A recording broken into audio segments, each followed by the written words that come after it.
Stop എന്ന് വെച്ചാ നിർത്തുക.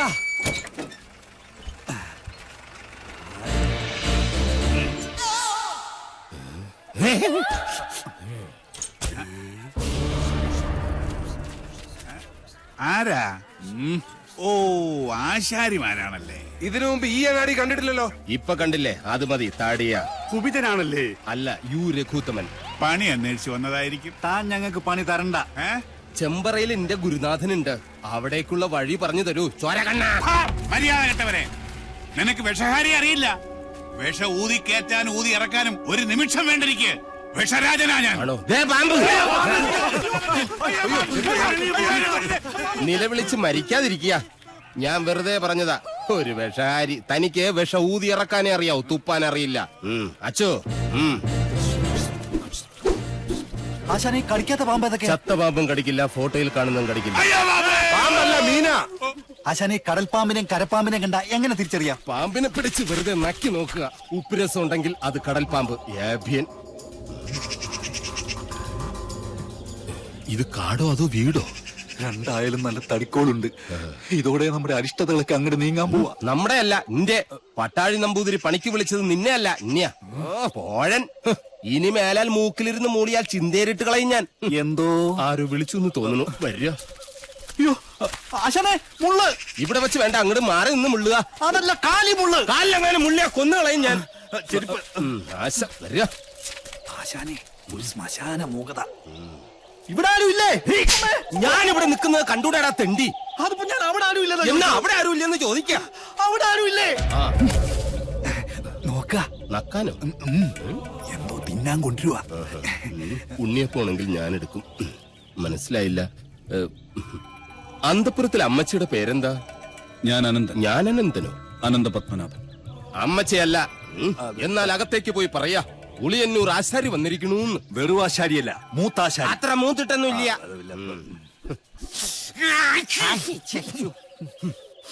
നല്ല അരളി പൂത്ത മണം. അരളിപൂത്ത മണമല്ല, പിന്നെ അവിടെ ആണലി പെറ്റെടുത്ത മണോ.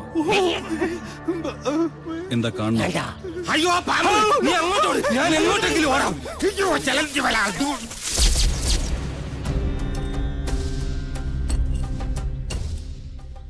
വടക്കിന് കൂടാതെ മറ്റു ഗ്രഹങ്ങൾ ഉണ്ടായാൽ അതിനെ ഹിരണ്യനാഭി എന്ന് പറയും. ഇത്തരം ഭവനങ്ങളിൽ പാർത്താൽ സർവൈശ്വര്യങ്ങളും ധനപുഷ്ടിയുമാണ് ഫലം. പക്ഷേ നമുക്ക് അധ്വാനിക്കേണ്ടി വരും. പാമ്പ് വേലാതിന്റെ വീട്ടിലേക്കാണ് പണിക്ക് വിളിച്ചതെന്ന് അറിയില്ലായിരുന്നു. അമ്മായി അമ്മ പെറ്റ് കിടക്കുന്ന പോലെയല്ല ആണല്ലേ പെറ്റ് കിടക്കുന്ന കാര്യം പറയുന്നേ. സ്വാമി ഉളിയന്നൂർ തച്ചൻ എന്ന് പറയും. ഉളിയന്നൂർ തച്ചൻ ഉളി പിടിക്കുമ്പോൾ കൈവിറയ്ക്കോ? ഇല്ല, ഉളി വിറയ്ക്കും. ആരോടാണോ നിന്റെ തമാശ? അതെ, ഉളിയന്നൂർ തച്ചന്റെ താവഴിക്ക് വികടത്തം പൈതൃക സ്വത്താണ്. അതിന് ഈ ഭൂമി മലയാളത്തിൽ മരുന്നില്ല. നിന്നെ എനിക്ക് ആവശ്യമുണ്ട്, അതുകൊണ്ടാണ് വിളിപ്പിച്ചത്. എന്തിനാണാവോ? മന്ത്രങ്ങളൊക്കെ പറഞ്ഞു തന്നാൽ തെറ്റാതെ ചൊല്ലാൻ അറിയാമോ? അറിയാമോന്ന്? തെറ്റു പറ്റിയാൽ 100 ആവർത്തി ഇമ്പോസിഷൻ എഴുതിക്കോളാവേ. ഇവനെ കൊണ്ടുപോയി കുളിപ്പിച്ച് ശുദ്ധമാക്കും. ശരി, ക്ഷമിക്കണം. കഴിഞ്ഞ ഞായറാഴ്ച ഞാൻ കുളിച്ചതാ. ഇനി അടുത്ത ഞായറാഴ്ച കുളിക്കാവൂ. വ്രതമുണ്ട്. എന്നെ കുളത്തിക്കൊണ്ടിട്ട കുളത്തിലെ മീനുകളെല്ലാം ചത്തു പെരുവും. നിശ്ചയ.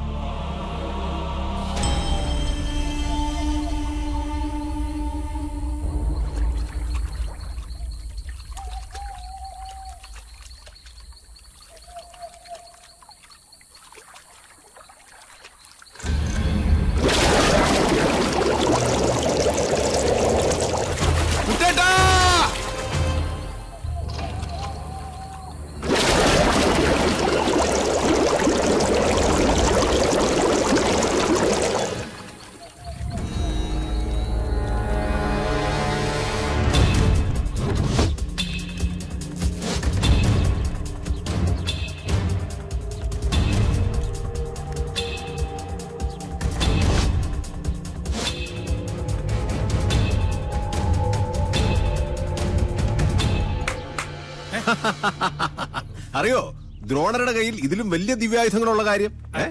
മുമ്പ് ചതിച്ച പോലെ ഇതെന്നെ ചതിക്കില്ലടാ. ഏട്ടാ, ജ്ഞാനികളെ ഉണ്ട കൊണ്ടല്ല, ബുദ്ധി കൊണ്ട് വേണം കൊല്ലാൻ. ഏട്ടനിപ്പോ തൊഴുത്തിലേക്കില്ലേ? ഏട്ടനെ കാണാൻ വല്ലപ്പുഴയിലെ പോത്തോട്ടക്കാരനില്ലേ, കെല്ലാ മുഹമ്മദ്, പുള്ളി വന്നിരിക്കുന്നു. ചെല്ല്. ദ്രോണരുടെ നേർക്ക് ജയേട്ടൻ ഉന്നം പിടിച്ചു നിന്നാലും ഈ തോക്ക് പൊട്ടില്ല. അല്ലേ ഗിരിശേട്ടാ? അതെന്താ? നെല്ലൂർ മന ഭദ്രമായിരിക്കേണ്ടത് സാവിത്രിയുടെ ആവശ്യമല്ലേ? സാവിത്രിയുടെ മാത്രം. സാവിത്രി.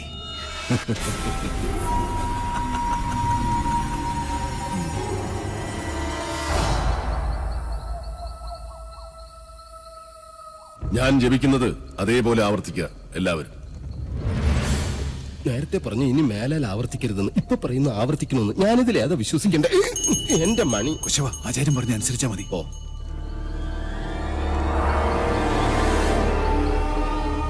പൂർവാഗ്നേയീ ദക്ഷിണാച പൂർവാഗ്നേയീ ദക്ഷിണാച നൈര്യതീ പശ്ചിമാ തഥാ നൈര്യതീ പശ്ചിമാ തഥാ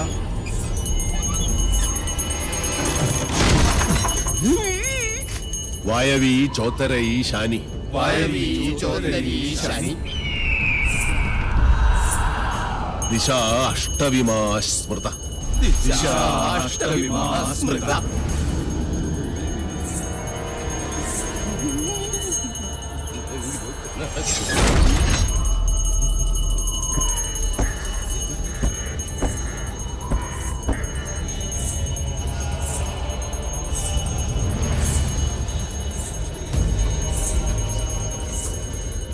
ആരും കണ്ണു തുറക്കരുത്.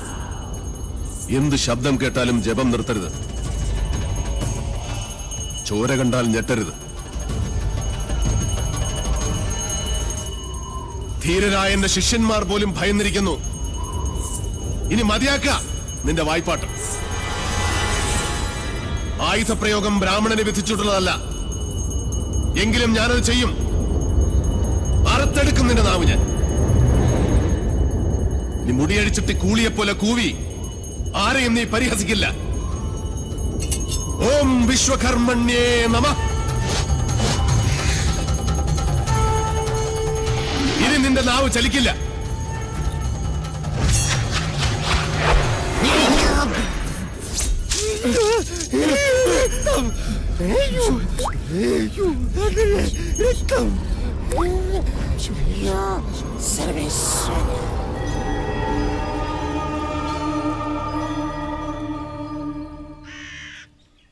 ഇനി ഇവിടെ നിൽക്കാൻ പറ്റില്ല.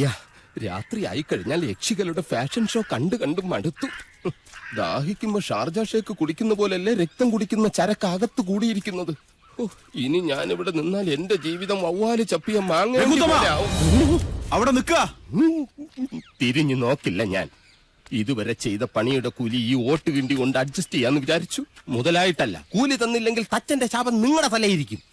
എന്നാൽ വരട്ടെ. നീ പോവില്ല രൗത്തമ. ഗുരുവിന്റെ സമ്മതമില്ലാതെ നീ മനയുടെ അതിർത്തി കടക്കില്ല. കടന്നാൽ നിന്റെ രണ്ട് കാലും തളർവാദം വന്ന് ശോഷിച്ച് ഈർക്കിൽ പോലാകും. ശിഷ്ടകാലം ഭൂമിയിൽ പാമ്പിനെ പോലെ ഇഴഞ്ഞു നടക്കുന്നീ. ഓർത്തു നിൽക്കുക. അതിനോട് ആരാ പോന്നെ? അളയാ നിൽക്ക. ഞാൻ എന്നെ കൊന്നിട്ട് പോരെ. നോക്കുക, നിനക്ക് ഗുരു കൊണ്ട് പോകൂടാ. എന്റെ മുത്തച്ഛൻ കോപ്പൻ. അയാള് പണിത വീടാത്രേ. അന്നേ രണ്ട് ഉത്തരവും ഇതിന്ന് ഒരു തൂണും അടിച്ചു മാറ്റിയിരുന്നെങ്കിൽ ഞാൻ ഇങ്ങനെ കിടന്ന് ഈ യക്ഷിപ്പറമ്പ് തൂക്കേണ്ട വല്ല കാര്യം ഉണ്ടായിരുന്നോ? ഇപ്പൊ ഈട്ടിക്കും തേക്കനൊക്കെ എന്താ വില?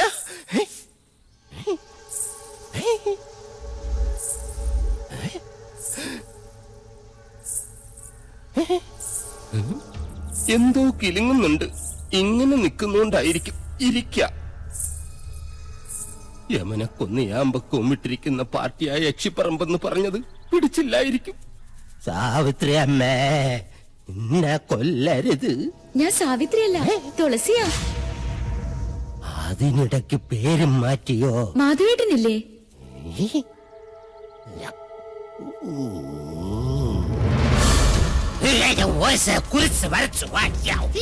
അടുത്തു വരരുത്.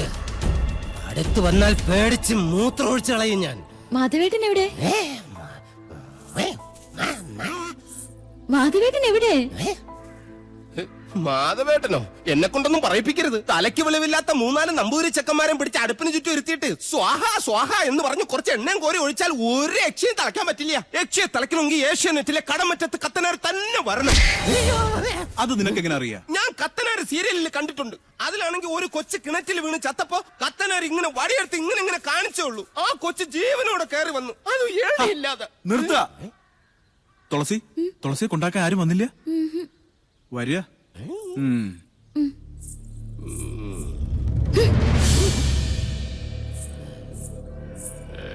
ഇവിടെ യക്ഷിയുടെ മറവിൽ സ്ത്രീകൾ വരുന്നു, ജപങ്ങൾ മുറയ്ക്ക് നടക്കുന്നു.